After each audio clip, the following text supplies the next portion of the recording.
Well, They let's just do look. this thing. Hi everyone, welcome back to Reptile Rendezvous. I'm your host, Alex and all her animals. Today's guest is Richard from the Tarantula Collective, a lover of spiders dedicated to sharing his knowledge and passion for these beautiful arachnids. There's something intriguing about spiders, whether you love them or you fear them. They have been a part of the world for millions of years. And people like our guest today are doing some awesome things to help us understand and appreciate these creatures. So, without further ado, please welcome Richard. Richard, thank you for your time today. Well, thank you for having me. I appreciate it. We've not done a spider episode yet, so I mean, we've talked about spiders and that kind of thing, but I think they are possibly one of the most stigmatized animals just out of all of them, really. Yeah, I would feel you. It's most people have no interest in keeping spiders as pets, let alone learning about them or anything like that. They're just scared of them. They think they're bad. They don't want anything to do with them. Yeah, and as we were saying just off camera a minute ago, someone will say, "Oh, I'm not coming to your house if you've got a spider," or it's that expectation of it's almost as if they expect you to get them out of their enclosure and throw them at them. And it's like if you care about your animals, you don't want to put them through stress of someone freaking out and potentially doing harm to them. People's brains just immediately go to something that isn't rational. Yeah, I mean, every Halloween I decorate the front of my house with a bunch of skeletons and spider webs and fake spiders and stuff. And we try to like be the most decked out house in the neighborhood. And people will come by and they're just like, "Oh, these spiders are so freaky. I can't believe like I don't know how you deal with this on your front porch." And like up until I got the studio, it was always funny because like in my mind, I'm like, well, downstairs there's about 200 real tarantulas Yeah. you have no idea are even there. Like that is there year round, and you're not scared of that because you don't know what's there. I wish Halloween was a bigger thing here in the UK. I see the Americans and Canadians like all dressing up and doing big displays outside their house. You do get the odd person that will do that kind of thing here, but it's Yeah, quite a rare thing. Like not many people really do it, which is a shame because I do love spooky season. yeah. You should step out and start a new trend. I should. Yeah, my small town, everyone I'm kind of known as like the animal woman anyway, so Yeah. it's always an animal's in need. Oh, Alex will take it. Alex will look after it and I need some advice on something, but yeah, no, it's fun. It's part of my responsibility, I guess. It's good at helping people understand them and not fear them as much and learn about them through the podcast and just through being talking to people in person as well. So Yeah. that's all I want to do. But we were also saying about the fear of in the media. And well, before we get into that, we'll talk a bit about you. Okay. I'm very excited. So tell us about the Tarantula Collective and how it all started. How did your love for spiders begin? Oh, well, it all started back in college, probably. Like growing up as a kid, I had all kinds of animals. We had newts and salamanders and frogs and hamsters and dogs and cats and turtles and pretty much anything I could find out in the woods and bring it in. And my dad would get us some weird. We had a bunch of birds and stuff like that. Mm, But there was always two rules, and it was no spiders and no snakes. So my entire life, like growing up, I really wasn't. My parents were afraid of them. I kind of, adopted that fear. So mm, I go to college. I wouldn't say I'm like scared to death of spiders. Like I didn't like scream and run if I saw one on the floor. But you're like kind of walking around. Sometimes a spider web will get in your face. Like I was that punk rock dude in college that would walk into a spider web and completely freak out, start jumping around like ah. So I knew that was a fear I needed to get over, and I had a sociology professor that kind of challenged me, or it was like a group of us, and really wanted us to kind of like face our fears and that that year to try and overcome something that we had been scared of for a long time. Also, really yeah, big in the dorms were people keeping beta fish because that was like the one fish you could get away with that didn't break the rules because it didn't. I mean, as far as like what the pet store would tell you, it didn't require any yeah, kind of special lighting or heat or anything like that. It was so following the rules set forth in like the guidelines of the dormitories. Everything that applied to a beta fish, it also applied to a tarantula. So I was able Mm. to, I went out to the store. They had like a rose haired tarantula, maybe like 15 or $20. It was super cheap for like a, a full grown female because they're all wild caught at that point. And I Mm. picked one up and put it in a 10-gallon enclosure, kind of filled it up and just had it like on display, something that I would watch. And then I finally got enough courage to kind of take it out and maybe handle it a little bit. And that's when I realized that my roommate was terrified of it. So he would walk in the room, see that I had the tarantula out, and then he'd turn around and leave. Nope. Yeah. And like, I mean, just to kind of give you an idea, we were friendly, but we weren't friends. Like we were both out of state students that kind of got assigned each other. So I worked at Hot Topic in college, and at the same time, he was across the hall at the mall working at Abercrombie and Fitch. So he was like one of the models that took their shirts off and stood outside. So Yeah. it was it was very obvious we didn't have a lot in common other than the fact we worked at the Not mall. typically spider lovers. So I would take my tarantula if I just wanted to, to study and have the room to myself. Mm. I would just kinda let the tarantula hang out on my chest or something while I was reading and knew that if he tried to come in the room, he would eventually, leave almost immediately. So that kinda, like, helped me bond with the spider, but the more I learned about them, the more I observed them, the less scared I became of them, and that fear, quickly turned into fascination. So throughout my 20s, at the time, pretty much the only place I could find to buy a tarantula would be at like a local pet store Mm. or something like that. And they usually only have one or two species. So I just had one tarantula for a long time. She finally, the old age died out. I went and I got another one, or like a girl I was dating at the time knew how upset I was that my tarantula died. So she went and got me one and we replaced it and I had that one for a while. But once I like moved to where I am now, kind of got my life together, bought a house, I realized like I'm gonna be here for a while. And I was like, I really want to get another tarantula. And the pet stores around here, because I live in a small town, they didn't have any tarantulas at all. They just had like some bearded dragons and some ball pythons and a couple of geckos, and that was about it for their exotic pets. So I got Mm. online like the first time and just kind of Googled tarantula dealer near me. I thought maybe there'd be somebody in Pittsburgh or something, but that's when I realized there are websites, all around the world that are selling tarantulas that'll ship them straight to your door. And I was a Yeah. little nervous about it, so I've got a couple of them just to see how it worked. I had to learn how to take care of a spiderling because everything I'd had up to then was adults, and that just kind of opened my mind to all the different species and colors and just different types of tarantulas and the different behaviors, and I just found it fascinating. And then my collection started to quickly grow. But at the time, I was just buying spiderlings, so you get like 20 or 30 tarantulas in a year, but they're all slings. It takes up Yeah. a couple of shelves on a bookshelf. It's not that big. But once they Yeah. start growing, you start realizing, oh Yeah. man, I'm gonna have to have like 105-gallon or 10-gallon style enclosures. I'm gonna need somewhere to Mm. keep all these. So, I mean, that's kinda how I got into tarantulas, and I was just so fascinated by them. I was taking photos of them every time I'd feed them or I'd see them out and posting them on my Instagram at the time. And, Mm. I just recently gotten married. I was, so a lot of my wife's family are out of town. They don't know me at all. So they're following me on Instagram, and all they're just Mm. seeing are just spiders and spiders, and it's freaking them out. And my wife at some point Who is said, this dude? "Yeah, you gotta stop posting so much spiders. You're like, you're freaking out my family." So I was like, "Well, I'll just make another account." And so I'll just put personal stuff on this account, and then I'll put all the spider stuff on this new Instagram Clever. set up. Mm. That way I don't have to worry about it. So I started Yeah. doing that, and then that page, like that Instagram just kinda blew up before I knew it. It went from, like, Mm. no followers at all to, like, almost 10,000 followers within a few months, and I was like, "Jeez."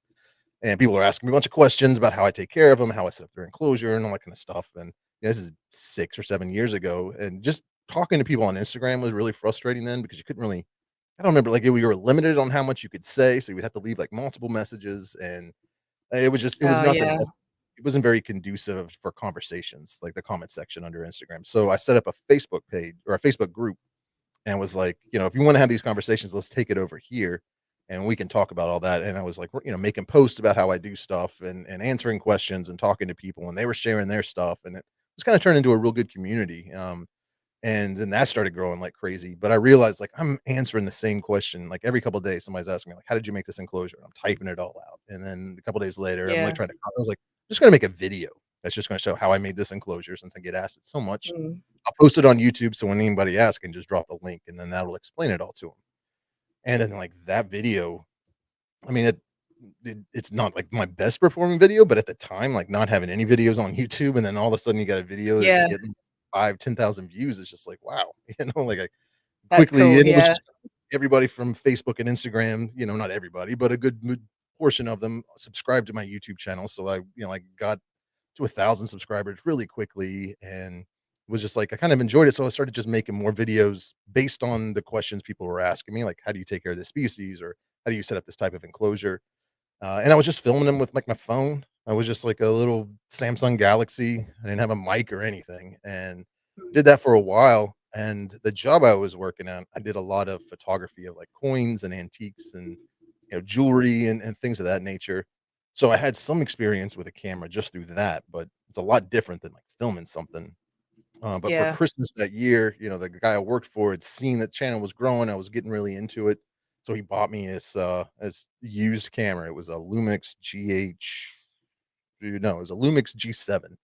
So it was more of a photography camera, but it worked well for video. I could do like 60 frames per second. It had some 4K options. So I started like learning how to use that camera and filming, and then just kind of turned in like I would make a video and would be like, I need to learn one skill for this video. Like I would need to focus on the audio quality. So when you get a mic and then you learn to mix audio and set levels and all that kind of stuff. And then I was like, all right, now I need to work more on color grading or just different aspects, transitions, framing, Yeah, whatever. So I was always kind of each video I wanted to learn a new skill as far as editing went, and then I just did that for a few years, and the channel just started gaining some momentum, and yeah, it's kind of just blew up from there. I'm hoping that that's going to happen to me. I mean, it's going pretty well so far. I've only Nice, been doing the podcast for, I don't know, not even 2 months yet. So, and I've got some pretty cool people. I've met some awesome people so far. So nice, it's it's been fun. It's been fun. And then yeah, I've got I think I've just got past like 100 subscribers on YouTube, but I'm gonna start posting a bit more like shorts and that kind of thing on YouTube. So yeah. it actually The first because hundred's usually having the hardest to get. yeah, I mean I don't really keep track of it. I don't want to get obsessed with it. But someone asked me, I think it was yesterday, how many I had. I was like, oh, actually, I don't know. So I think I'm up to like 109. So I'll be watching this back in the future going, oh, 109. Remember when I had 109? And then I'll have like 109 million, Right. hopefully.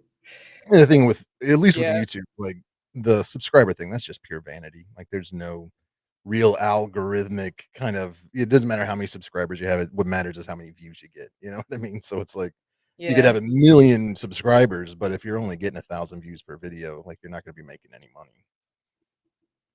That's also what I want to do so I can travel and go to America and Canada and Australia and go and do animal stuff in person, which will be really, really, really fun. So I guess the Tarantula Collective kind of came from wanting to have a separate channel so people can know that that's specifically spider and go to that. So what are the kind of things that you post on your for the anyone who doesn't know or hasn't seen your content?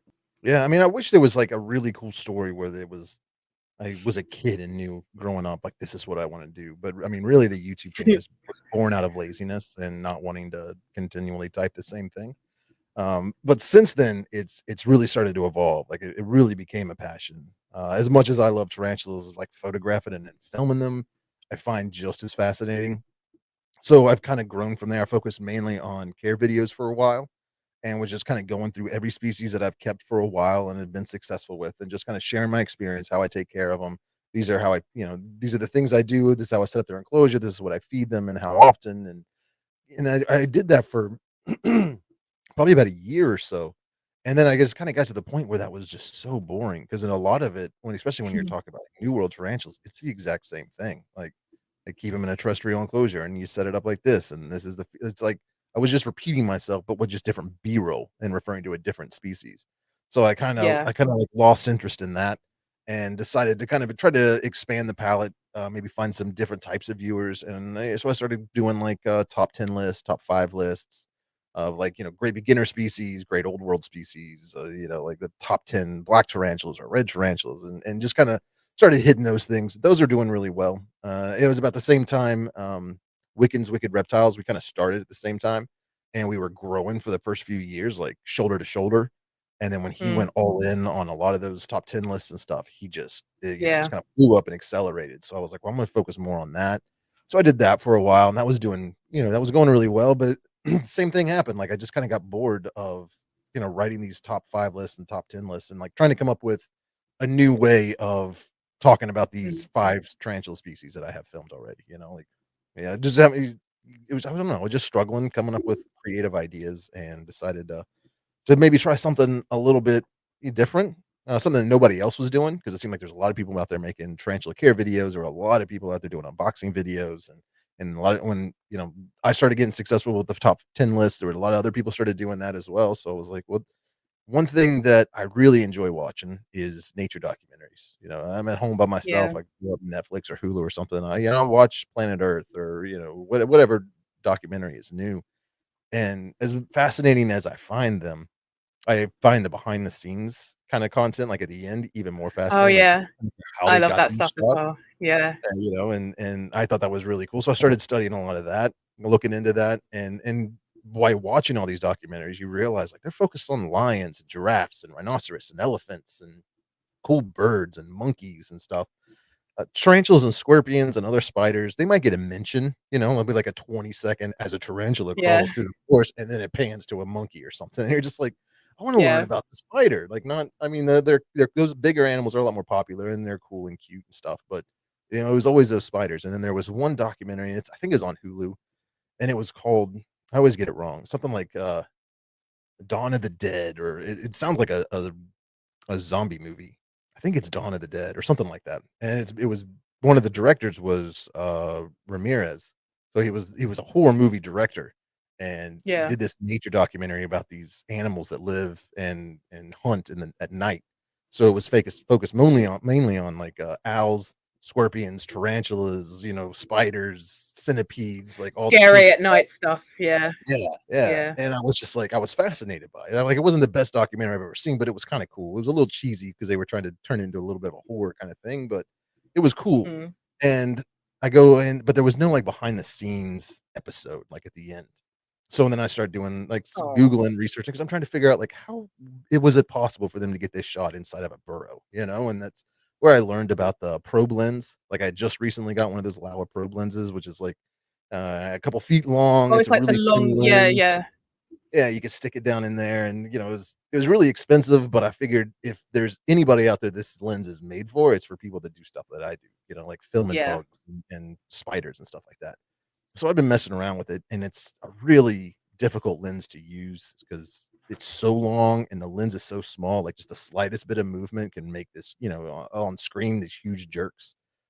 Kinda thing like when you got a laser if you point the laser at the wall a couple feet away, just the slightest Yeah. movement of your hand is a big movement on the laser, so that's what was happening. So I was having to learn a lot about stabilizing the camera and stabilizing the lens and doing smooth movements and stuff, and then I see this, and I'm like, "I think that they were using the same lens that I have to get this shot with, like, a scorpion fighting a mouse of some sort." And I noticed that one of the episodes at the very end was, like, a little disclaimer that said something about some scenes were filmed in a studio or something like that, and I was like, "Wait, you're not actually out in the desert filming this.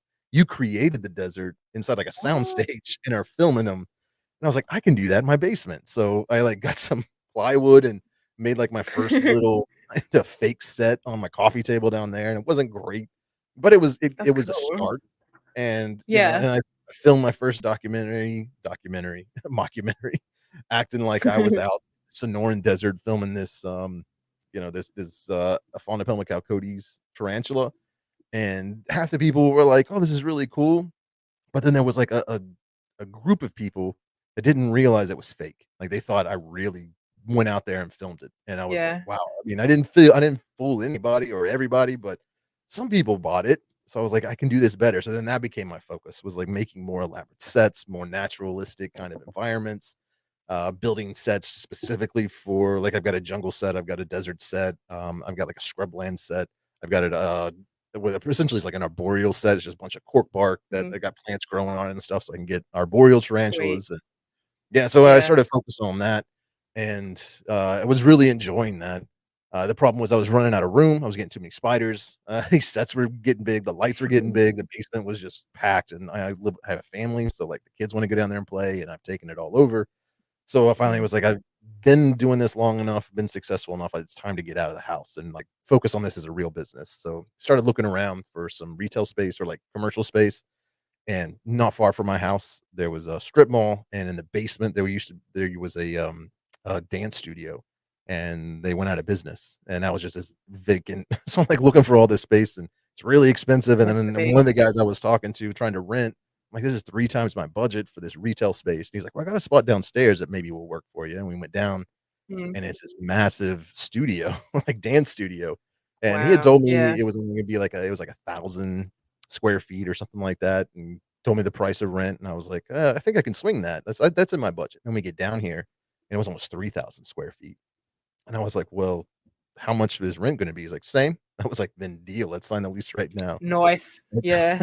Massive space, I moved all my spiders down Yeah. here, set up all these different I've got, like, just different little stations, for doing different types of filming, like, I got all the different natural setups, but then I also have, like, screens I can pull down on this table so I can have just a black setup or just a white background or, like, blue or red or whatever, so I can get some cool backgrounds there, and, yeah, so it's just been growing from there, and it's been exciting, it's been fun, so do a little bit of everything, I guess is what it comes down to, and doing those nature documentaries recently kind of opened up another door, excuse me, where I had somebody Mm, from, it was actually Tyler from the spider shop had reached out to me and asked me if I'd be interested in taking a tarantula expedition to Peru with him. He had found a guy down Andy's ooh, Amazon expeditions that I mean, that's all the guy does is people come in a lot mostly it seems like it's biologists and arachnologists and taxonomists and stuff, they hire him. So we did that, we went to Peru, up into the Andes Mountains, spent a couple of weeks flipping rocks and finding sick. rare tarantulas in the wild and filming them and got along well with that guy, he enjoyed the content I made, so he hired me to come back out in, April and wants me to Mm, film that's gonna be more of a like a cultural thing, but we're gonna film a bunch of the ancient Peruvian, ruins and some mummies and, like, petroglyphs mm, and, paintings and stuff like that, and, waterfalls, and things of that nature, just kinda, like, promote or advertise the cultural tours that he does, but then I'm going back yeah. again in July, and this time I'm bringing a group of people with me. We're gonna open it up. I haven't really announced this yet, but we're gonna, sometime next month, we're gonna make the announcement and Exclusive. yeah, there you go.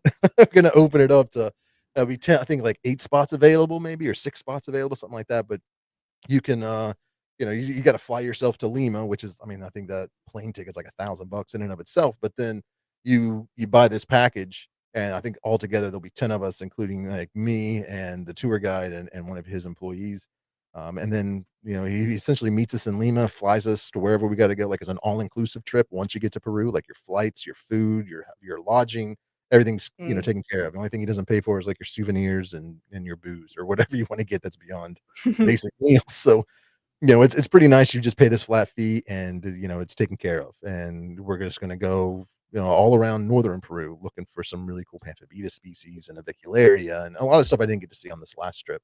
And, if Yeah, that does well, then it's just gonna be something we're gonna keep doing. So it'll be like an annual Peruvian trip. And cool.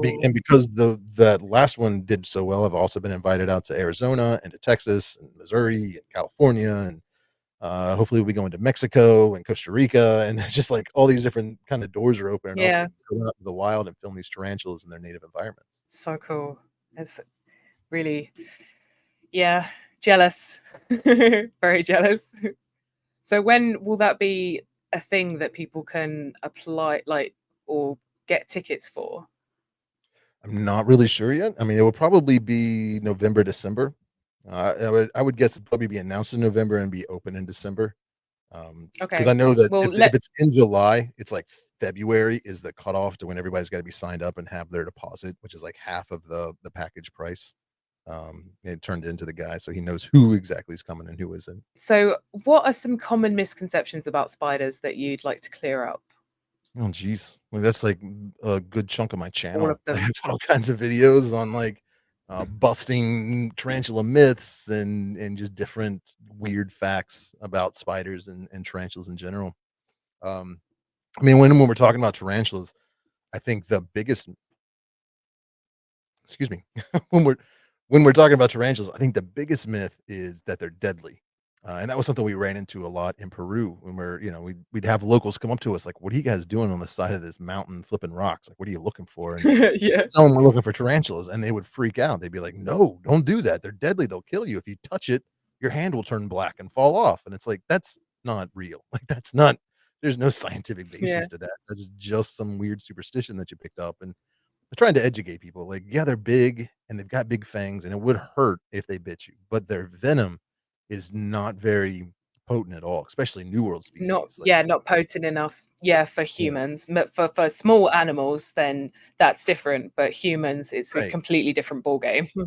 Like, it's just enough to kind of paralyze a cricket or a roach or, like, a small lizard or mouse, like, I don't know if you've ever seen a tarantula take down, like, a living mouse, but they fight, like, their venom, even like a big T blondie or like a Goliath Bird Eater tarantula, their venom's not potent enough to completely, disable a mouse. It's still kicking, it's still running, and Mm, it's a gruesome thing to watch, why I don't feed my tarantulas any kind of vertebrates usually. But it's not strong enough to hurt a human, it may make you itchy, give you yeah, some rash if you're allergic to it, it could be dangerous, but, I mean, the same can be said with bees. So it's like, even though they're big and yeah, hairy, they're not deadly. And the old world tarantulas, their venom is more potent, but even the most potent tarantula, it's not gonna kill you. It's just gonna hurt really bad, may give you some muscle spasms or some nausea or something for a few days, but, there hasn't been I think the last time I researched it, the last known death attributed to a tarantula bite was, like, back in the 1800s, and it was in the American Southwest. mm, Some cowboy that got bit by a spider, but upon further investigation, you realize it wasn't the spider that killed him, it was the infection that came from the wound because they weren't cleaning it. So, it was actually yeah, just some ran like, yeah, he cut himself shaving and coulda got that infection and died. So, it yeah, wasn't the spider. exactly. Yeah, it's the context. Yeah. Yeah, It might have been as a result of yeah, it wasn't like he the got bit and then just keeled over and died. yeah. Cause of death, spider bite. No, Yeah, not really, so but that's So that's when I always yeah, like to try in, especially when we're somewhere like, where there's a lot of superstition around them. But I don't think we changed any hearts or minds in Peru. We tried, and they just looked at us like you're just a bunch of crazy gringos. Like we're not going to yeah. trust. And based on the history there for the past couple thousand years, I wouldn't trust a bunch of white guys coming up into the mountains telling me stuff either. Something that's quite important is how can we help educate children and about spiders so they grow up appreciating them rather than fearing them, because as we said, it's this fear, it's this that's installed in kids, when they're really young. If you see a child that hasn't been told, before they really know what spiders and creepy crawlies and that kind of thing is, they will always I saw a video on Instagram, I think yesterday, of a centipede, and it was this kid going, "I found a cute new pet. I found a cute new pet." And the mum goes up, like, sees what it is, and it's just this scary, quote unquote, looking centipede.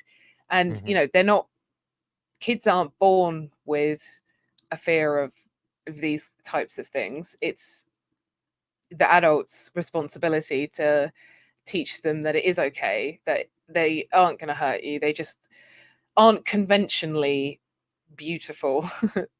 Yeah, I mean, when I went to college, I majored in music and sociology because I found sociology is extremely fascinating. And a lot of like the nature versus nurture debate and things along Yeah. those lines. And so when I got into keeping tarantulas and spiders and stuff like that, and especially after I started making videos and trying to educate people and entertain, uh, that what you just said was, like, something that was on the forefront of my mind, like, are we taught to be afraid of spiders, or is it something innate in our nature? And, like, I'm no biologist or, Mm. I don't have any special training in any of this, I haven't done, like, any research just from what I've read and what I've experienced. It seems like it's a little bit of both.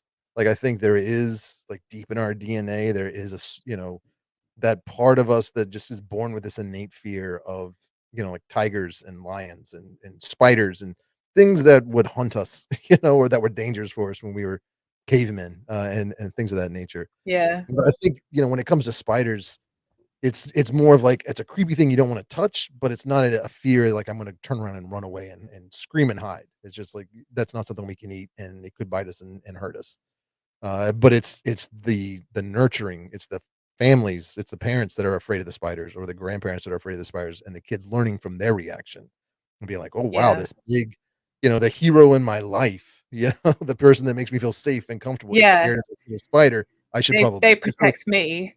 Yeah, if yeah, they can't yeah. protect themselves from this thing, if they're scared, then it must be really bad. Yeah, so it's not like anybody's, like, actively teaching their kids, like, "Don't touch spiders, they will kill you." It's I think a lot of that is more of just a learned behavior. And it's just Yeah. it just multiplies as you get older and you see more and more adults and other kids that are afraid of these things. So, I've got a 5-year-old.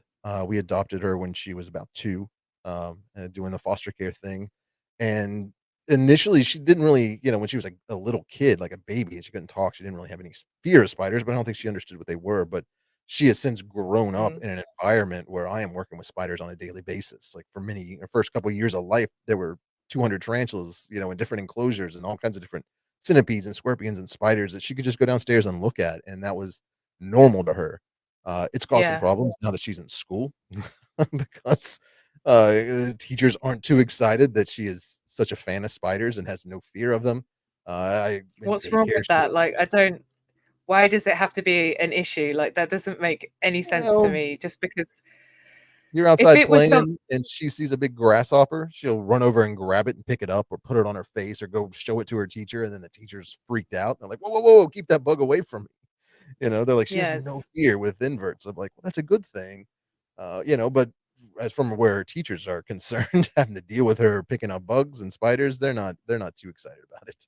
there's worse things. It shows passion and it shows love for all animals. In my opinion, there's no negative there's nothing negative about that. I think that's all positive. No, I agree with you, yeah. But not everybody does, when it comes to spiders, at It's least. Like, they're a little more lenient when with snakes, especially ball pythons or something, or geckos that are like, "Oh, it kinda looks slimy, but it is cute and it's, slow moving," but tarantulas are just a little more they got the creepy factor to them, but then they're also their behavior's a little erratic. So, like, even, guys I know that are keeping venomous snakes or, big, huge pythons and boas and stuff, they're still scared of small spiders because I don't think they have the experience. I think that's what a lot of people are like. Spiders are such an alien creature on this planet. Like, they're so unlike, 95% of the other animals that we have here. mm, Just the way they move, the way they interact and react to different stimuli, it's not what your how your normal animal would act, and I think that is also what kind of freaks people out, just their inability to kind of mm. predict, and even after Yeah, the working with spiders. unfamiliar Yeah, yeah, and I've been working with them for years, and sometimes I still get caught off guard, like, I'll be handling the trip, be cool, and then there's it perceives something that I don't have the ability to perceive, and I think a lot of times that's just, like, movement of air particles or, like, a different type of chemical or yeah, something that's in the air, and I don't smell it or feel it or sense it, but they do, so then just out of nowhere, they kinda freak out, like, "Whoa, like, what why are you're freaking me yeah. out right now. Chill out." Yeah, I think another common misconception is because some of them can be quite large. I mean, most of them are larger than what people would be. Like we have spiders here, and people they're not even they're just tiny, but because they look scary, people are Mhm. kind of they assume that with that structure that their exoskeleton is a lot stronger than it is. So in reality, they can really, really be hurt, or it could even be fatal just dropping them on the floor. Yeah. Yeah, I try to tell people, like, think of it as an egg with legs, and that's a just if you drop Yeah, it, it's gonna crack and break, it may look like this big tank of a spider, but, that's what I that mean. exoskeleton's Yeah, thin, and it doesn't have, like, a rib yeah, cage or anything holding everything in there, so, I mean, you drop it, it pops, it's dead, and it's pretty disgusting thing, so, yeah, I mean, it's definitely a misconception. That and I think that the bigger the spider is, the more dangerous people think it is when it's actually the opposite, like, it's the smaller the spiders. hairier, yeah, the Yeah. hairier it is as well. Yeah, it's like, what you need Yeah, to be worried about are the tiny little spiders that are, like, evolved for millions of years beyond where the tarantula stopped evolving for the most part, and Like, those are the guys that have the advanced neurotoxic venom or, it's like the, Arizona bark scorpion or the black widows or, the Brazilian wandering spiders, a lot of those guys, their venom's a lot more potent, but they're also a lot smaller, and, the crab or the six-eyed sand spiders, another one that's got some really potent venom, but it's like, for you'd have to go out of your way and work really hard to get Yeah. bitten by that thing, no matter they've got really potent venom, but you gotta go out into the desert where there's nobody around, just digging around and find one, and then just keep poking at it until it finally strikes you because, tarantulas or spiders in general, they don't wanna bite you, like, creating that venom is very taxing. It costs a lot of energy, a lot of resources to create that, so they usually aren't gonna envenomate something unless they know they can eat it, or they think that it's going to kill them, so, it's like, those are the only 2 options, like, I either wanna eat it or it's gonna kill me, so I need to protect myself. So for the most part, when you're a human handling a spider, they know you're not gonna eat it, and if you're not doing anything, overtly or that it's perceiving as threatening, they may give you they may try to bolt, they may give you a threat pose, they may even show their fangs, but more than likely, they're not gonna bite you to the point that you're gonna get envenomated. I mean, there's a lot of people out there that get bit, but they're just dry bites, or so it's it Yeah. the anytime I've seen Yeah. somebody that's been bit and envenomated by a tarantula, they were doing something stupid that it they kinda look back like, "Well, yeah, I kinda had it coming." It's usually the way, isn't it? Yep. Are tarantulas good to handle, and what would be your top tips for beginners? It's a very controversial question. You've got 2 different camps, especially online these days. There's people that are never handlers, like, there's no reason to ever handle your tarantula, and there are people that wanna handle freaking everything they come across and put it on their face and let it crawl around. So, I fall, like, pretty much in the middle there, maybe a little bit more towards handling. Um Mm, I think that it does absolutely nothing for the spider for the most part. Just based on my observations and my understanding and what I've learned about them, they don't really bond. It's not like your dog is having oxytocin or whatever released when you pet them or anything like that. Like the spiders they don't want to be touched. They don't want to be handled. Their hairs are so freaking sensitive. You put them on your hand, they can feel your skin move, they can feel your blood moving through your veins. They perceive all that stuff that we have no perception of. So it's not, yeah. I mean, you can see that yourself. You hold your tarantula in your hand, it's never really calm, it'll try to walk off, and once it gets on the table, then you can see, like, it's like, I'm not on something that's living, so I can relax a little bit more. So, I Yeah. don't think the tarantulas love it, they don't need it, but I also don't think that in every case, they absolutely hate it. Like, some people are like, all it does is stress them out." I'm like, "Well, some species, yeah, or even some individuals within a species." Like, I have some tarantulas I never handle because they always seem really bolty and stressed, like it stresses them out. I've got other tarantulas that will just walk onto my hand. So it's like, they do have like we are learning that they do have a little bit of ability to, have to develop learned behavior and routines and things like that. So they can kind of learn like you're safe, you're not going to hurt them. So they're not necessarily crawling on you because they want to bond. You're just something that they can crawl on to try and move around and explore their environment. So, in those situations, I don't think it's causing them any stress. The main danger, the main reason I'm against handling for most people is the danger that it presents to the spider. Like we talked about earlier, they are Yeah. very fragile. You got people that are Yeah. like standing up, holding them.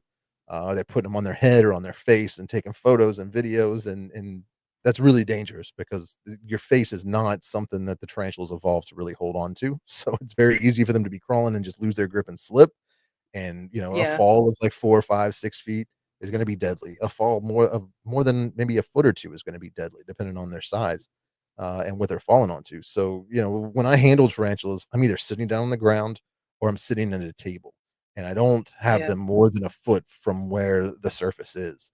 Uh, and it's kinda funny because, like, that's like one of my personal rules, but sometimes when I'm filming like this shot right now, you don't really know there's a table right under camera. So I could just be holding a tarantula right here, and depending on how it's set up, it may to you, it may look like I am holding it 4 feet off the ground, or maybe I'm standing up and, Yeah. so I get a lot of comments like, "I can't believe you're doing that." It's like, it's literally 4 inches from a table with like a soft you know, it's not gonna it could Yeah. fall, it It's could not. jump, it's not gonna get Yeah.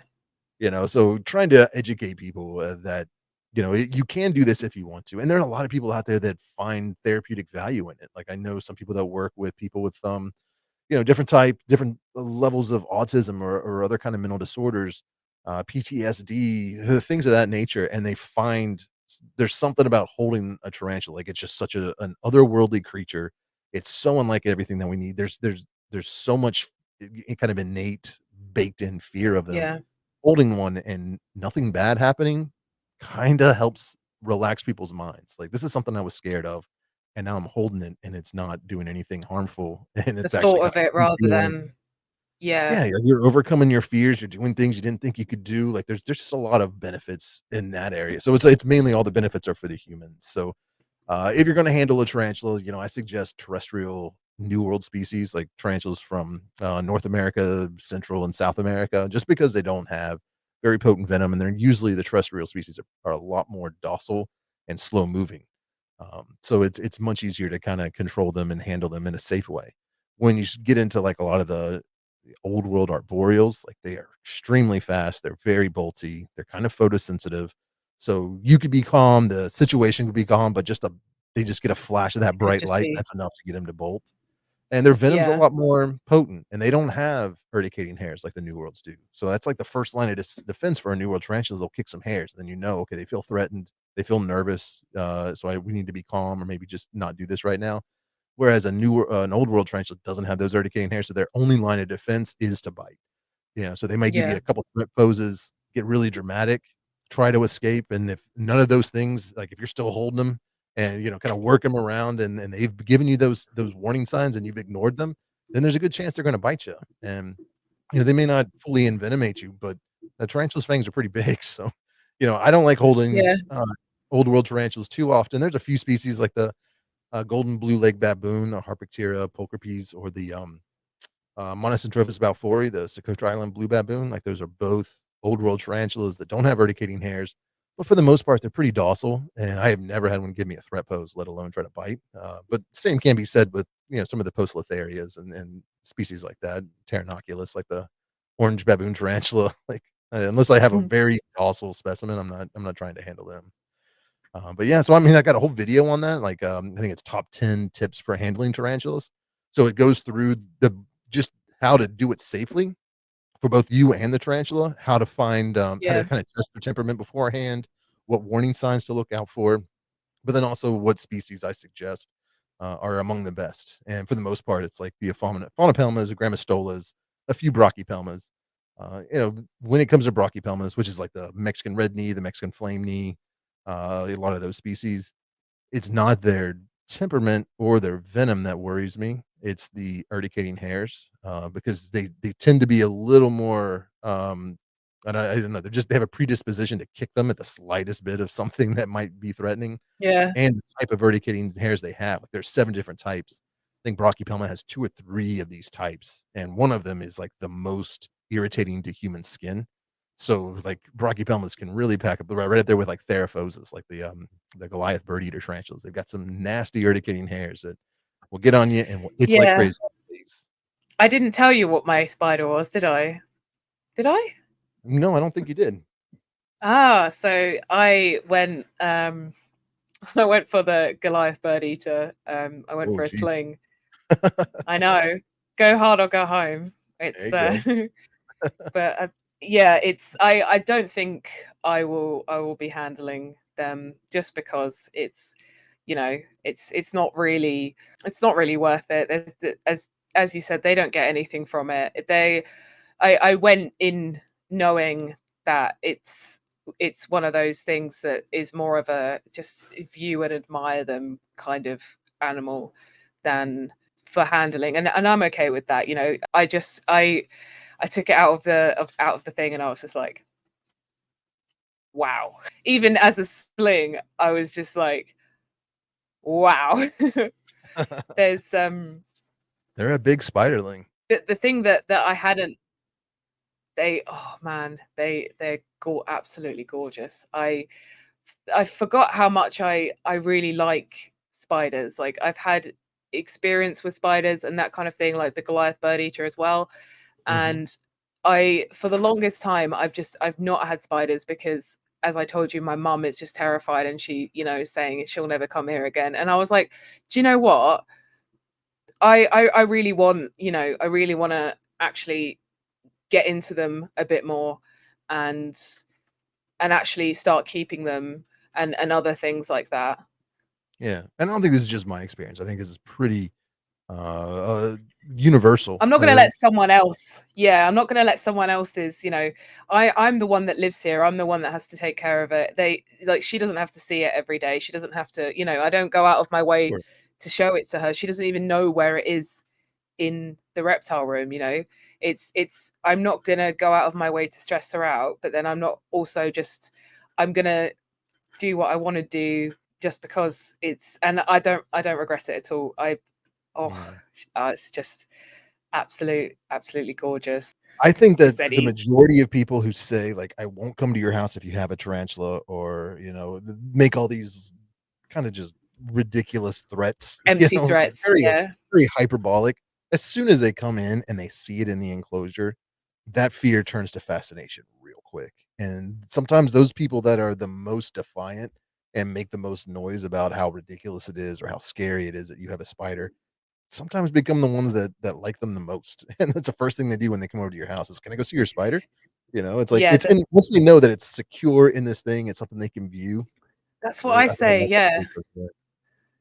It's about context as well. So the story why she's so terrified of spiders is because when she was young, when she was a baby, my grandparents lived in Australia, and Mm, she was in her pram, in her stroller, and it had like some sort of, I don't know, like maybe lace or something on top of it. And it's some gigantic spider that probably wasn't even that big, came on the netting or whatever it was, and ended up on her face like this. yeah, And it's been, she's heard that story her entire life growing up, she's just got that fear installed in her more than some might. sure, So, but the thing is, I didn't directly say, yes, I have got a spider. I said, maybe I do have a spider, maybe I don't. I made it obvious that I did without sure, saying it, but yeah, she didn't run for the door. She just yeah, went back to, I'm never coming in here if you actually have got one, kind of thing. So I think that was a good way to sort of get her over the initial shock of it, so then next time she sure, comes, it's in her head a little bit more. And, oh, maybe I have been here a couple of times since she's had this spider and nothing's happened. So yeah. it's the best approach I could think of anyway. And But people can get over those types of fears, like, I was maybe 2, 2.5, something like that, 3, somewhere around there, like, one of my first memories that I have, like, I can still access is moving from Oklahoma to West Virginia with my family, and when I was in a U-Haul truck, we stopped at some random, what do they call it, a rest stop along the way to use the bathroom and stuff, and I remember being in the bathroom and seeing a big stag beetle, like the big black beetles with the huge pinchers, nice. I and love being them. like, "Oh, Yeah. that's scary," but I was young, I thought it was kinda cool looking, but also scary, but I didn't get near it, and then I get back in the car with my dad, and somehow one of those had gotten in my shirt, and we're going a couple miles down the road on the interstate, and then I just feel it pinching, and I lose my mind, my dad pulls over quickly to the side of the interstate, rip my shirt off, and there's one of those big pincher beetles in there, just, and it wasn't, like, trying to hurt me, it just was trying to get out, and I'm moving around I'm a little kid moving around, so it's pinching me thinking I'm Yeah. gonna squash it. So it was just trying to survive. But, like, from that moment on, beetles, spiders, all that kinda any kind of insect really freaked me out, and I always felt like they're Yeah, because somehow it's magically gonna get associated with, inside my clothes. you've Yeah, got that trauma associated with, and it's the unexpectedness of it as well, that sure. it, because it caught you off guard, it was, oh, that was really cool. And then, but that's over now, that beat, and then, Yeah. move on from that. And then, it's snuck up on me. Like, it's not, I mean, it obviously didn't do it in that way, but that's just how the mind works. And if that's Mhm. usually how, it's usually trauma related incidents that end up manifesting into phobias, especially when something's happened to you when you're young. Sure. But it's, yeah, it's interesting that she didn't run away. She, And that so exposure it's, therapy does a lot, like, just Oh take a yeah. small like, a lot of times, I get people, they're like, "I'm severely arachnophobic, and I wanna get over my fear," and I'm like, "First step, just start watching my videos or anybody's videos, like, watching spiders move around on screen, get comfortable with how they look and how they move and how they interact with their surroundings, and then when you visually see that for a while in a safe environment, then you're gonna see one out in nature, It's the shock. and Yeah, yeah, it's it's like, "Oh, I know what it's doing. I understand how it lives and how it thinks and interacts with its environment and what's dangerous about it and what is not dangerous," and you expel or dispel a lot of those myths, and I think it's just one of those, like, kind of exposure therapy things where you just kinda get used to watching them on a screen, and then you're watching them in real life, and then before you know it, you got a basement full of hundreds of tarantulas. I don't even know how to explain the love and respect and appreciation. It doesn't have a name yet. I'm not sure if it's a boy or a girl. I think it's too small to sex at the moment until it molts. Yeah, I mean, you can get a magnifying glass, like, I actually just got one. I haven't even opened it to look at it yet, but it's see if I can get it, a digital microscope, just kinda a little handheld thing, and you can kinda Ooh, see, I mean, it was like 20 bucks on Amazon, but it has a little LED light on it, so you can actually, if you're trying to sex a molt, something like this is really good. Um, 'Cause as you can see, there's a bunch of LED lights on there, and then it's got a screen on the other side, so you can just turn it on and then get a oh really wow. good macro shot, and mainly that's just good for sex and molts. But to be honest with you, like, that's one of the things, like, I could care less about. Like, of course, I would prefer to have female tar excuse me. Of course, I'd prefer to have female 'Cause they tarantulas. live longer, don't they? They live longer than in most cases, they get larger. They're a lot bigger than the Mm, males. But there are some species you wanna have a male tarantula, like a lot of the Pamphibeta species. The females are big, but they're like brown or black, but the males are like bright purple or bright pink, or, they get these really cool colors. Same with the, it used to be the Lamprey, Phyllocepes. Can't remember, they changed its genus name, I don't remember what it is, but it's the, Vietnam purple tarantula or something like that, blue tarantula, I don't know. They're beautiful. I think they're called the Vietnam blue, but they're actually more of a purple. And that's what the female, like, they all look like that until they sexually mature. The mm. females have that purple and black color, but the males will turn just in one molt from purple and black to bright gold with really long legs. I mean, it's fascinating. Like, you think, "What Wow. happened to my tarantula? This is not the tarantula I had in this enclosure." It's such a stark difference. So, sometimes getting males, is pretty cool. But honestly, I either buy spiderlings or people ship me spiderlings, and I mean, I've got so many spiders and I'm not doing a lot of breeding, so whether it's male or female is really of no consequence. I got a couple friends that are tarantula dealers that will sometimes come by and hang out, and they're, like, looking through my spiders like, "Well, that one's a male, that one's a male, that one's a male." I'm like, "I don't care." They look the same up until they're sexually mature, and, Yeah, it's one of those things that I could go through the molts and sex all my tarantulas, but it's a lot of work with no really return on, like, it would just me I would know. Like, that's the that's the only thing that would come out. "Well, I know that one's gonna be a male." How yeah, that would affect how I film it or how I care for it, there's no effect at all. So, for the most part, yeah, I don't bother with it. It'll become obvious soon enough, I guess is my stance. Like, if it's a male, one yeah, day it's gonna look out, and you're like, "Oh, okay, he's a boy." yeah. I feel like mine looks like a girl.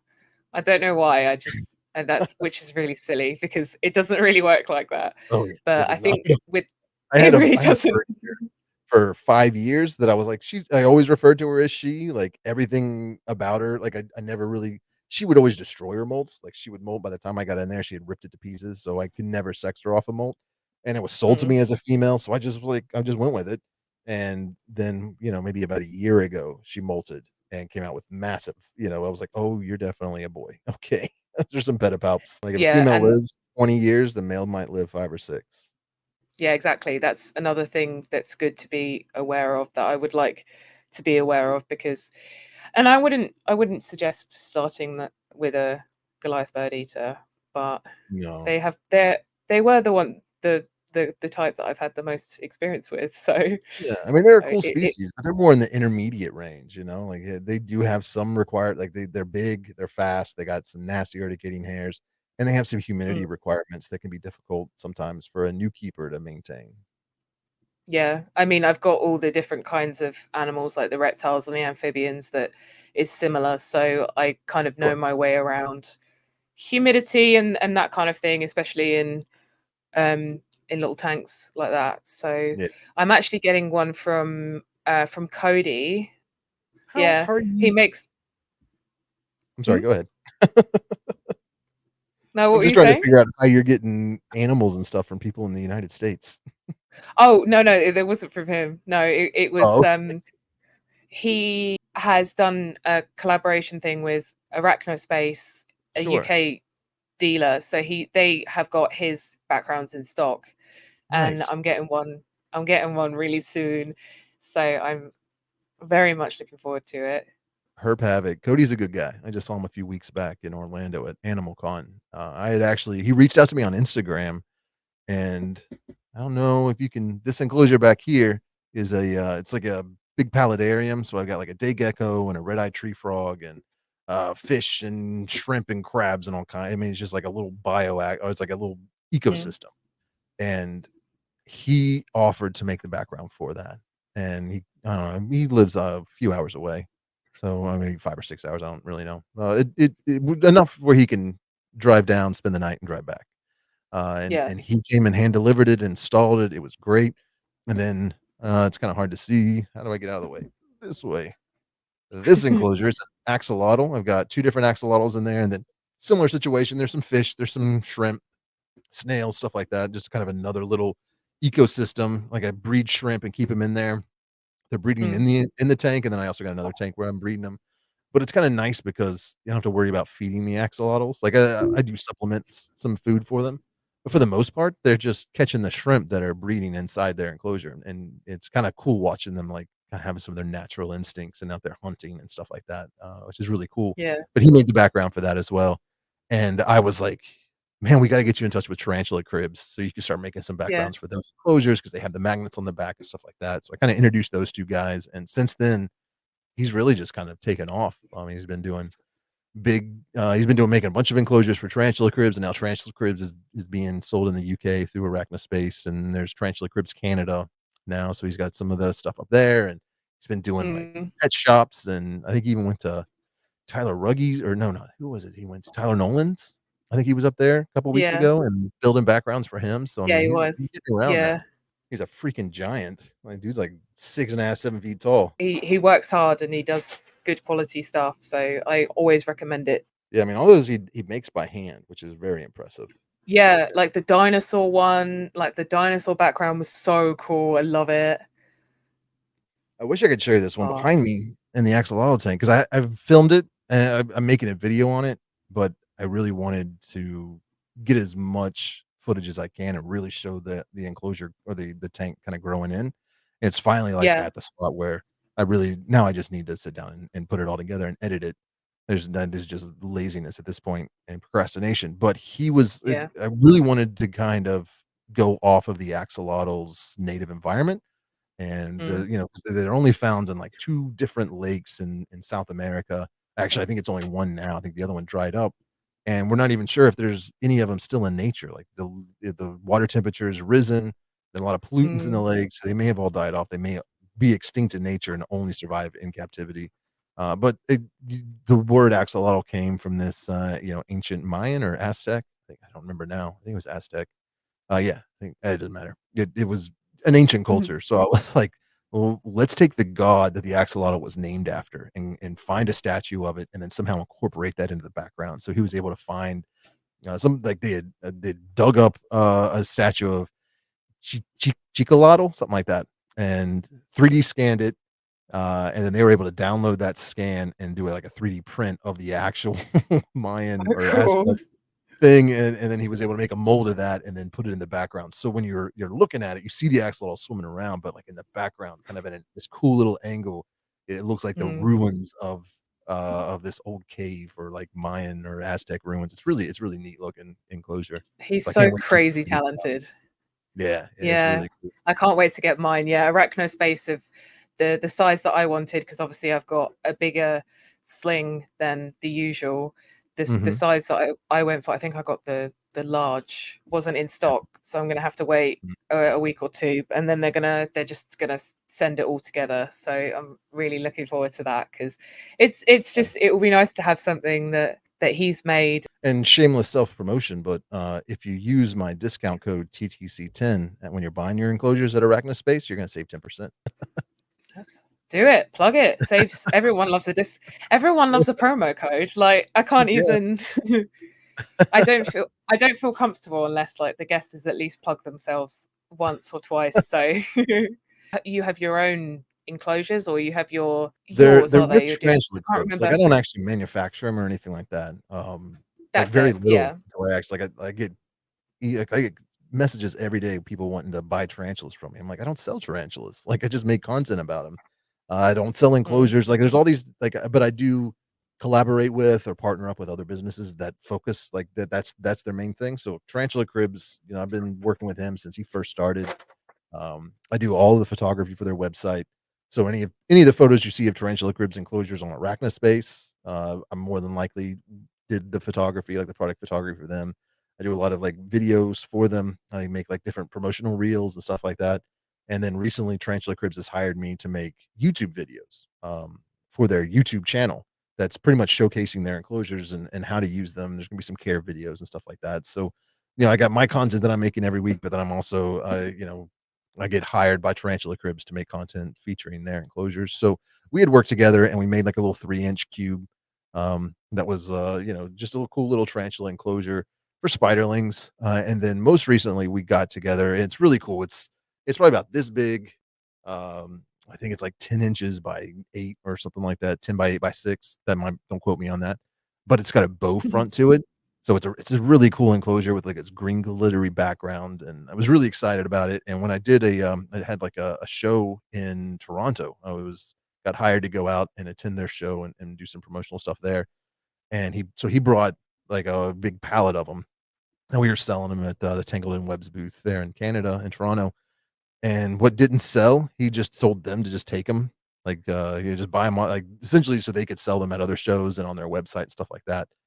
But Yeah. he the they were supposed to be getting more of them shipped in, and they haven't arrived yet. So it's been, like, over a month, and, like, I've seen them. I was supposed to bring one home with me to photograph it, and it kinda got lost in the shuffle, so by the time I was leaving, it was already packed up and on a truck, so I couldn't get one. So I'm waiting to photograph them so I can show people the new Tarantula Collective, Tarantula Cribs enclosure. And it's kinda frustrating 'cause he's like, "Well, they're stuck in wherever." Like, they haven't been delivered Yeah. to him yet. So there's a second enclosure that'll be coming out anytime soon, and if you're in Canada, you can just reach out to Tangled in Webs and pick it up right now. But yeah, so that'll be available in Arachnospace, once those come in. But yeah, like, all my merch and everything like that, it's another company deals with it, and I just kinda, like, license my name to them to sell it. I think the only thing Part of the I job. actually sell is the coffee. Like, I got a buddy down in, Oh yeah, the coffee as well. Buffalo Yeah, I Hours or forgot. something. Yeah, Yeah, yeah. and that's mainly just because before I got into this, like, I mean, like, in my 20s, I worked in coffee shops a lot, like, managing them and things like that, so I always had, like, a love and a passion for coffee, and I'm always struggling to try to find ways to make ends meet because YouTube does not pay well, and then Mm. take into consideration that, I'm making tarantula content, which is a very small niche, so it's like, it even though YouTube doesn't pay well, I don't get a whole lot of views. Like, it's a lot better if you're making reptile content because that's a much bigger community, a much bigger space, a lot more different species and a lot more information to kind of give out. So it's a little easier to get bigger in the reptile space than the arachnid space. But I have faith that eventually it's going to grow. Like I really think that tarantulas and different invertebrates and arachnids are going to become a much bigger part of the pet hobby eventually. But just trying to find ways like, Mm. Tarantula Cat does these plushies. She'll like a limited edition spider plush, and Yeah. yeah, she'll make a killing on that, but I couldn't really do that. Like, I don't like, we both make tarantula content, but when we compare our analytics, we have 2 different sides of the spectrum. Like, she's got a lot of young females, I've got a lot of older males, and it's like we got a little bit of a overlap, but, and then plus she was like, "You can't sell plushies, that's my thing." So, I was like, "Well, I gotta figure out what my thing is," and an old friend of mine from, I mean, 10, 20 years ago. Well, that's maybe like 10 or 15 years ago we met, and, we were good friends for a long time, and I moved away, got married, he got married, had kids, all that kind of stuff. So you kinda like you float apart, and he Bro, reached yeah, out to yeah. me one day and was telling me about this coffee company that he had started during COVID because he got kinda laid off or whatever. And it was a passion of his, so he ended up, like, taking out a loan and buying this big coffee roaster and learning how to roast and built, like, a little coffee roasting facility, in a building on the back of his property. And I was like, "That sounds really cool. We should try and think of some way to collaborate and, help get your name out there, but also help generate some income and stuff like that." And I had the idea to do because his main focus was single source. Like, a lot of the coffee you get are blends of, beans that are grown in different places around the world. But Yeah, he was yeah. focusing more on the single source, like single origin coffees and finding, just getting a bean that comes from one specific area and then trying different roasts to really pull out different flavors and stuff like that. And so at first I was like, "Well, let's try," I think the first one we did was a Costa Rican, and I didn't know if it would do well, but I kind of found a map where, was it the Costa Rica? I don't remember which one it was. I think it was the Choco Goldeny. I'll have to go look. I don't even remember, but I found out this is the environment, this is the area where this tarantula lives.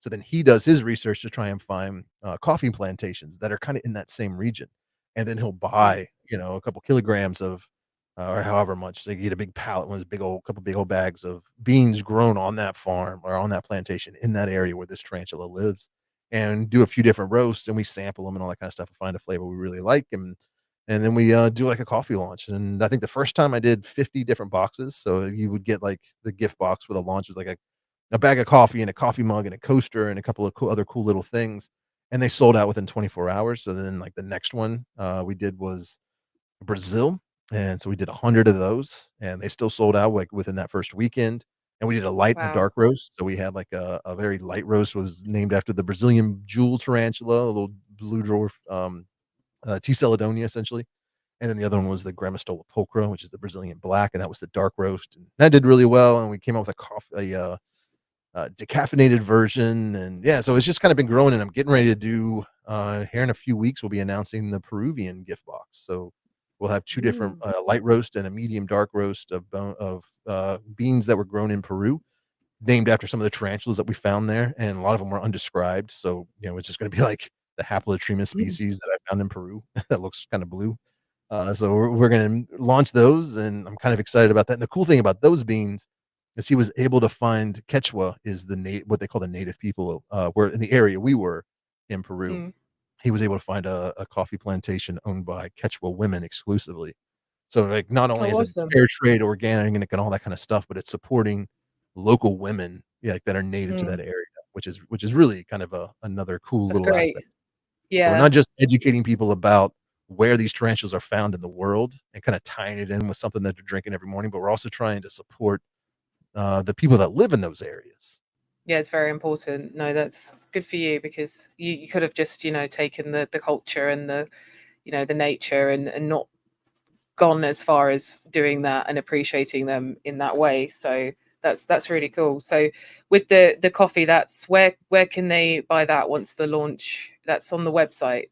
Yeah, it's, thetarantulacollective.com. So you just go to my website, and it's usually like I think it's like the first little link along the top, and it says something about Tarantula Origin Series coffee or something like that. Yeah, I'm sure I've seen it. Yeah, and is Yeah. that with the shipping? Is that worldwide? Can anybody get it, or is it exclusive to?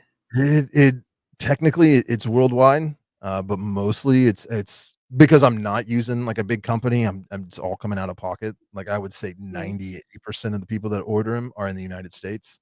Canada, Mexico isn't too bad, but when you start getting like, somebody ordered some I had to ship to Brazil, and it was like they got Mm, 2 yeah, bags of coffee, so it was like $32 or $34, something like that, but then the shipping was like 45, and it was just yeah, like, it's crazy. "Jeez." Like, they wanted it, so I did that, but I know a lot of times shipping it overseas, it gets really expensive. I haven't quite figured out a way to do that, and, hopefully with the Peruvian launch, I'll at least be able to do the UK and some European countries if I can find a cheap way of doing that. I've been talking to a shipping company about that, but it's kinda difficult, but, like, with the boxes, whether it's 50 or 100, like, those are pretty much regulated to the United States just because they're kinda big, Mm. they got coffee mugs and stuff like that in there, so, the packaging has to be good enough to not so stuff doesn't break, and shipping international, it's a whole different ballgame than just shipping across the country as far as, like, Yeah, how good the packaging needs to be, so usually those boxes, like the limited edition ones where you get the coffee and you get, like, the mug and stuff that aren't really for sale anywhere else. That's pretty much Mm. limited to the United States, but if you just want a bag of coffee, you can usually try and work something out so we can ship it worldwide. Yeah, good. I wasn't sure if, someone was listening thinking, "Oh, I didn't say, can I get it from Europe or, somewhere else?" I didn't want them to sort of just so that people know. Yeah, and it I might mean, be I something it might be easier to, like, work out something with Arachnispace or something and wholesale them some coffee that then they can sell from their website and ship it to people in your area. that would be a good That idea. might Yeah, work a lot. it There's a should lot be of things worth I don't it. understand when it comes to that, like VAT or whatever you guys got over there, like, there's just I'll ship something to somebody in the UK and, they pay me for the item, they pay me for the shipping, and then they go to pick it up, and then they gotta pay, like, another 10 or $20. Customs tax, yeah, And customs just like, tax. "I'm so sorry, I didn't know that was gonna happen." So Yeah, it's I just know the someone that profit margin's so low, it's just so thin yeah. sometimes doing something like that, like, yeah, it may only be like an additional 5 or $10 on the order, but if I was only making $5 on the order, now I'm breaking even or I'm going in debt so I can sell you this product, and, yeah, it's you can't stay in business very long doing I still gotta pay bills, you know? People in the UK that have reached out and asked me to send them some, or wanting to buy some, and some other people, like, throughout Europe, but, I mean, the reality is just based on the sales that I get here in the United States, I have a hard time kinda keeping up. Like, every time I kinda, launch it, it sells pretty quickly, and then he's gotta, like, order a bunch more in and get it, imported in and then roast it and package it and send it to me, and then I get it up on the website, and then it sells off pretty quick. So it's I mean, at some point, hopefully we'll be able to grow to the point where it can be international, you know? It's just kinda cool. You could have 5,000,000 subscribers and 1,000,000,000 views and yeah, but you're still nowhere near Mr. Beast fame, and then there are still people out there that don't mess with YouTube at all and have no clue who Mr. Beast is. And it's like, he's one of the biggest Yeah, like, he gets more views than Super Bowls, like, commercials and stuff, but it's like, they have no clue who he is. So I it's know who interesting. he is, yeah. I don't watch his videos, but I know, enough to if you just check your Instagram messages, I just wanna see your Sure. reaction when you see my little baby, so pretty. Oh, nice. I love them. I love the Theraphosas when they're small because they almost have, like, that bluish gray color to them before they really turn brown. It's very awesome, and they get, like, the really long hairs on their legs. Oh, it's That's a cute just little spiderling you got there.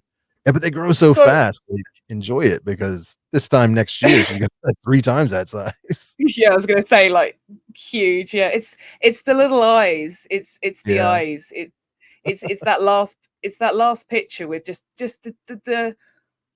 oh, I don't know, it's just, that's just not what people usually find so beautiful, but Mhm. there's just something about it that really, I don't know, No, I that feel just you. really It's that cute.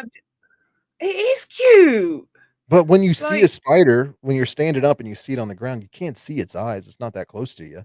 So you don't see that cute, kind of an endearing quality like of the spider. But you go up and you take a picture of it with your phone or you get right up close to it or that's why I love doing the macro photographies with tarantulas, which is what started this whole thing, is just me wanting to get really good close pictures of my spider, just it's not even so wait, much so I can show you, it's so that I can see, you know what I mean? Like, I can see it, I can hold it up to a safe distance, and I can see it as well as I can with my eye, but I get to put a macro lens on a camera and take a picture, I can see things my eye can't even see, like the I'm just placement of watching the that eyes video, and the yeah. reflection, and, like, the little tiny hairs they have around their eyes, and just, Just it's just they look gorgeous. it's just a completely different sensation, and, I just Yeah, really so like that's why I alien. love doing the macro photography of all my spiders because each one kinda has its own unique face in a sense, as far as the eyes are concerned, and depending on the Mm, species or the genus of the spider, like, the eyes are completely like, the eye arrangement of a tarantula is not the same as a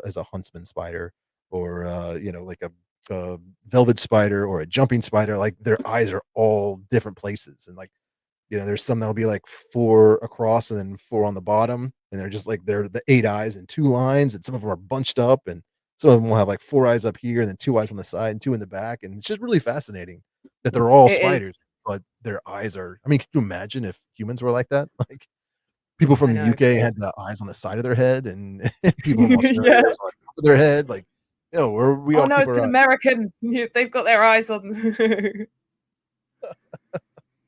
That would be funny. Yeah, it's just I don't know, it's just, it's I'll send you the original video, like, because I muted the sound on that video because I was just going, wow, you're so beautiful, like the entire time. Don't you think she looks like a girl, or is it just me? Don't you think that looks like a girl? I can It see where you're doesn't. coming from, but yeah, it's yeah, You're 50/50. like you're like, no, Alex, you're just It looks like a spider. anth I can't say it. Anthropomorphous. I can't say it, but Yeah, I'm I struggle with that one too. yeah, I can't Anthropomorphizing? say it. So, where can we find you online? Pretty much anywhere. My biggest platform is YouTube, so it's just Tarantula Collective, on YouTube. I've also got a Facebook group and a Facebook profile, same name, Tarantula Collective. I got an Instagram, I'm on TikTok, I'm on, X or Twitter. Pretty much the only thing I'm not on is, Snapchat, just because just didn't really seem something that I could really do anything with, so, Yeah, yeah, other than that, you can find me pretty much on any social media platform. Just search Tarantula Collective and I will pop up. And then I just saw Zach. He just walked in. I was gonna say, yeah. Thank you so much for your time today. Thank To you. our listeners, thank you. Thank you for tuning in, and be sure to check out the Tarantula Collective. Until next time, stay wild.